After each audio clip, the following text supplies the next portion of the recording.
Hello, and welcome to Let's Play Donkey Kong Country. It's a new game, it's a new game, and it's a new day. I'm Ben. And I'm Jack. And we are the Timeshitters. Sort of like the LP equivalent to Jessica Chobot, you know, average looking and never really saying anything relevant. So Jack's playing today. What do you want to say, Jack?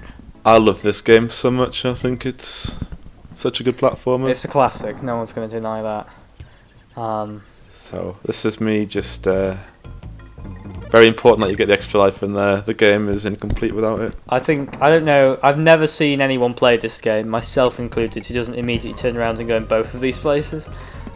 I think it's important that the story is fleshed out, and this is how I describe the story.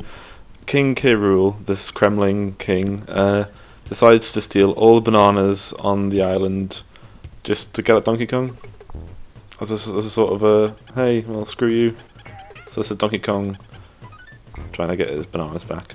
And to me, like, Donkey Kong is a man of principle, because all the bosses in this game are fought with, like, an arena made out of stolen bananas, basically. Yeah. Enough bananas to feed anyone for many lifetimes. But no. He gets loads of bananas from the first area, but he has to go on an absolute rampage to not only get all his bananas back, but to kill everyone in the process. Well, unless everyone's killed, you haven't done a proper job as far as I'm concerned. Well, it's a running theme in the Donkey Kong games, because you can't get away with just not killing someone. You have to kill everyone. Yeah, that's true. So that was Jungle Hijinks. And even as Cranky will tell you in the game's sort of hint areas, that's where you'll be going to, like, stock up on lives anytime you feel you're not so confident about a level. So, if any, it's not happened so far, but if ever you see, like, my life count go up just, like, obscenely between videos, it's because I've gone back there and farmed for lives. Are you sure? Yeah. It's definitely the easiest place to get, like, tens and tens of lives. Yeah. Now, missed the Rambi. I did miss the Rambi. I find it's really irritating to watch myself play back stuff, because I notice stuff that you can't. It's a lot harder to notice when you're playing, or notice at the same speed anyway, because you're looking at the character rather than everything around you. Whereas when you're watching it back, you can do that. But, so it's raining, Jack, at a 45-degree angle. It doesn't affect the game at all. Like, you'd expect maybe another game just would make your advances hindered, but no, it's just for effect in this game. So if I remember, there are slight differences between Diddy and Donkey. Yeah, I think for me, speed and an attack definitely different, but for me, the most important thing is that when they hold barrels, they hold them in different ways.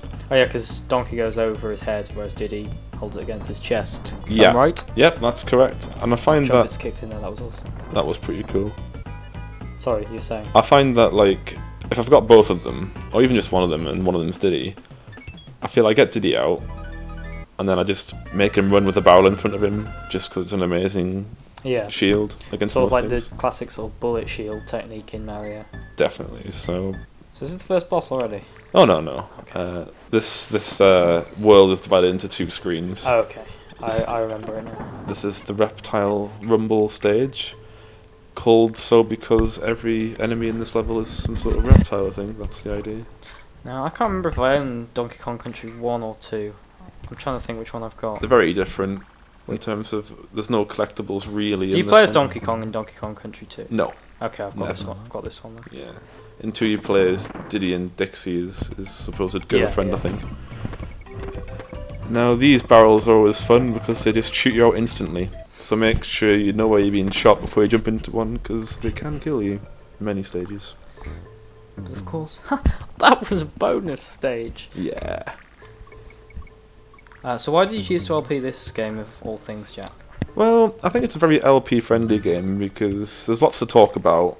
The levels are quite short and sweet, and you can get the whole game done very quickly in not very many videos time. Were you just doing that then just to ram you behind in Diddy's face? A little bit. I think I remember consciously doing a few things for no good reason in this game, just so you would comment on them, because I knew you'd notice. Well, now you've put me in the awkward position of I don't want to comment on them because I don't want to give in to your pathetic mind games. But at the same time, obviously I want to talk about stuff, so I'm going to try and talk about the most obtuse stuff possible. So I think that background is melting caramel. Well, why is that? I don't know. I don't really. I think it's a pre-rendered background. I thought you were honestly going to say, "Ah, I knew you'd say that," and then pull out, and then suddenly the video would flash up with just melted caramel. No, like it's kind of like sort of like a QI type. Woo woo. No, that wasn't the bend trap. There are many, but that isn't one of them. No, it's not one of them. So this is our first aquatic stage. And I don't want to say I think it's an overdone LP thing of saying how crap water levels are. I think in terms of annoying water stages, this game isn't too bad for it. I completely agree. I think in fact Donkey Kong is one of the few games where they genuinely feel like something a bit different. Yeah, and the music's always great as well. In fact, all the music in this game is good, but this is such serene but sad music. I don't know what it is about this music, but I really like it. Now watch out for those piranhas, mate, because like they come on the screen pretty quickly out of nowhere. They're tiny things, but they move like quite fast, and if you're not careful, you'll lose a lot of monkeys to those things. Now, do you prefer literally becoming... Because in later games you become the animal, don't you? In 3, I think. I don't know if you do it in 2, but in 3 you definitely just play as the animal. You do in 64 as well, although it's only got On Guard and Rambian. Mm-hmm. This is On Guard the Swordfish. On Guard the Swordfish. It's a pun, you see. Did you ever understand that? I didn't. For a while when I was, I don't know, about 10. I didn't even know how to say it as a child. I just called them En Guard. Yeah, I had no idea, and then I've got older and oh, it's On Guard who's swordfish. That's not... I don't know why I had to impersonate my own voice now, because I can just talk normally. No, one little bit of trivia is that this game has 2 types of shark enemy, that being the adult one right there, Jaws, and the smaller ones being Jaws Jr., which I never quite understood. JJ! Because they're both equally as dangerous, albeit one of them's a bit bigger, but they both die in one hit, they both do the exact same thing, and they both appear in the same level. I just don't know why they had 2 different sprites, but I'll buy it. So there's some more piranhas. I think, I don't know, like, what do you call this way of gaming design? Because it's not like a sprite, is it? It's pre-rendered, isn't it? Pre-rendered, that's the phrase. Yeah. I don't know, like... I mean, I think... I immediately associate it with Donkey Kong and Mortal Kombat. Yeah, I think definitely. It works as a defining visual style.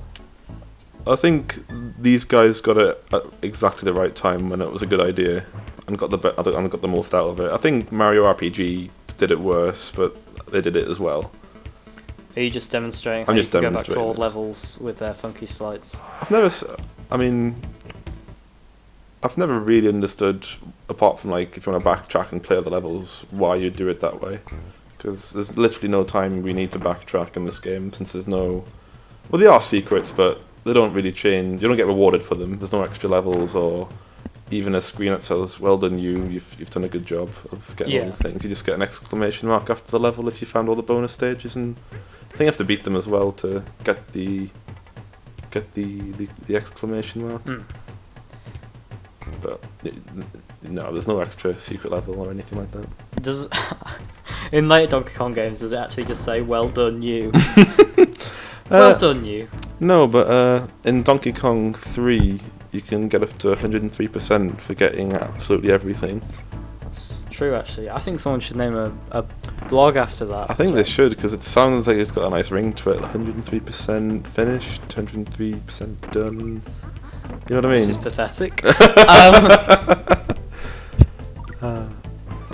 But I think at this stage in our sort of gaming media career, anyone watching this will be aware that I have a blog called 103% Complete, where you regularly contribute. If they don't, there's a link on the channel, yeah. So get clicking.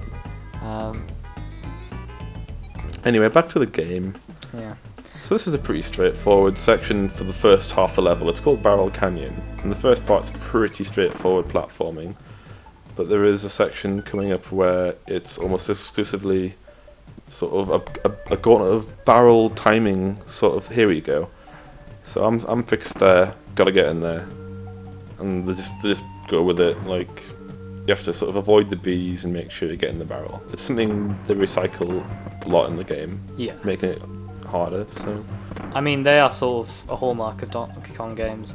I personally, I can see why they're quite a clever game mechanic and they sort of mix things up, but personally I don't like them. I think they're repetitive and they're boring. Like here, you're just sat there for ages waiting. I don't know, I mean, it makes me feel quite tense. Like, I always feel quite good when I manage to, like, get a difficult one, like, nail it. I like it better when, it's not even a skill thing, but I like it when there's a series of them, like those smash barrels, and you just go pinging around the stage. Just looks a bit cool. But yeah, I can see why. But I think they've done it the best. Like, a lot of games have a sort of you need to shoot through this sort of gauntlet of like challenges like that. Yeah. But I think these guys pretty much set the standard and no one's quite beaten it since. Yeah.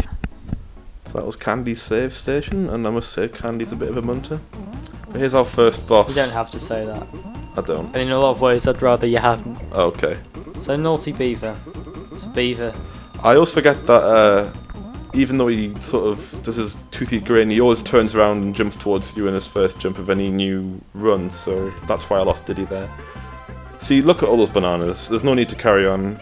The game's over. They're not bananas, they're melting caramel. But no. We have to carry on. But we'll save that level for part 2, Monkey Mines. See you then. See you then.